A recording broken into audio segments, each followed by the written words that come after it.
Hola a todos, ahora vamos a hablar sobre el capítulo 1 titulado Aproximación al problema del libro Pensamiento y lenguaje de Lev Vygotsky. Antes que nada es importante mencionar que no existe con certeza cuándo fue el origen del lenguaje.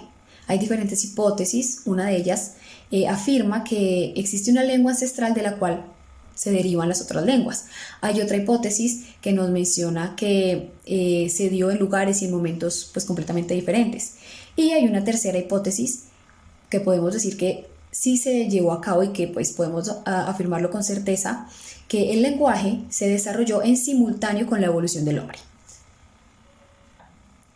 Ahora bien, la mayoría de los psicolingüistas afirman que el lenguaje se adquiere por medio de la creatividad y la imitación. Entendemos la imitación como una aproximación del niño al lenguaje gracias a todo lo que se encuentra a su alrededor y lo que le proporciona este medio, y entendemos a la creatividad como la experimentación del niño, como el niño describe y relaciona una cosa con otra, ¿sí? Por eso nosotros vemos su propia lógica.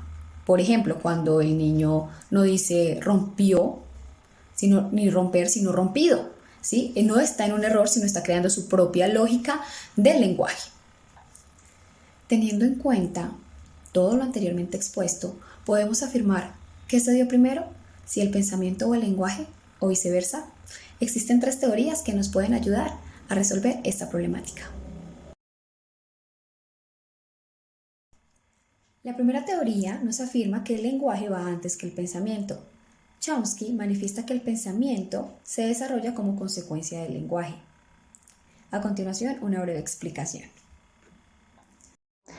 Chomsky afirma que todos los seres humanos tenemos un dispositivo innato en el cerebro que nos permite adquirir el lenguaje. Este dispositivo se conoce como el dispositivo para la adquisición del lenguaje.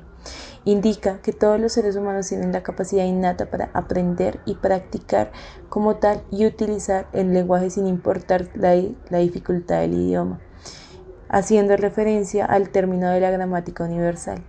Esta gramática universal indica que también todos los idiomas comparten características generales que les permite a los seres humanos aprender el lenguaje durante su periodo crítico o su etapa crítica.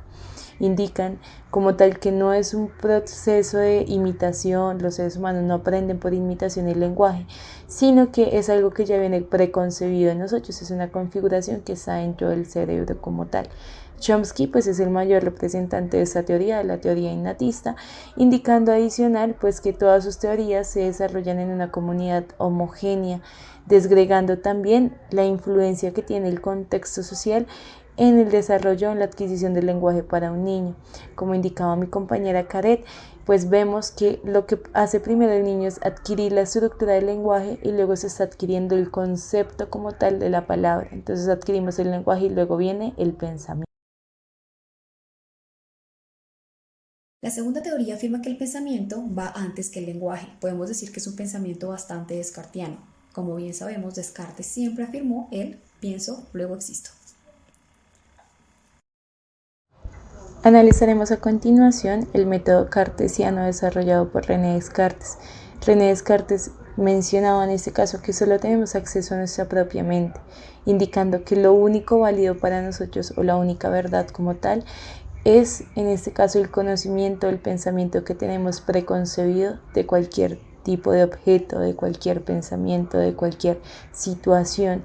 Ese pensamiento, ese significado va antes como tal de la palabra. Entonces hace una contraparte como tal a la postura de Chomsky. Y en la última teoría que vamos a ver, la de Vygotsky, vamos a ver la relación entre el lenguaje y el pensamiento. La tercera y última es la teoría simultánea. Vygotsky afirmaba que el lenguaje es el instrumento del pensamiento, por lo tanto, las dos teorías anteriores van relacionadas entre sí. Vygotsky mencionaba que una de las mayores problemáticas en el área como tal de la psicología lingüística es que ninguno de sus mayores exponentes estudiaba la relación como tal entre el pensamiento y el lenguaje. Los consideraban a los dos como elementos separados y no como una unidad con una interrelación. Decía adicional que el problema como tal, o el problema real en este caso, es que diferenciar una de la otra desconoce grandes elementos de la teoría lingüística. Nos permite a nosotros, en este caso en la aproximación al problema, es identificar cuál es la relación o por medio de qué componentes se puede generar esta relación. Uno de los mayores componentes o elementos que nos permiten identificar la relación entre lenguaje y pensamiento es el significado. Entonces, él indicaba que como tal el pensamiento es un habla sin sonido, pero también indicaba que una palabra sin significado es una palabra vacía. Entonces decía que por medio de la inteligencia y a través del significado podemos encontrar la interrelación entre ambos conceptos, entre ambos elementos. No se pueden ver como unidades distintas, como unidades que no se reconocen o estudiarlas por separado, porque en un punto tiene que haber una interrelación, una interconexión. Para esta interconexión aparece el significado y la importancia de la palabra, el uso de la palabra como tal de manera correcta y adecuada.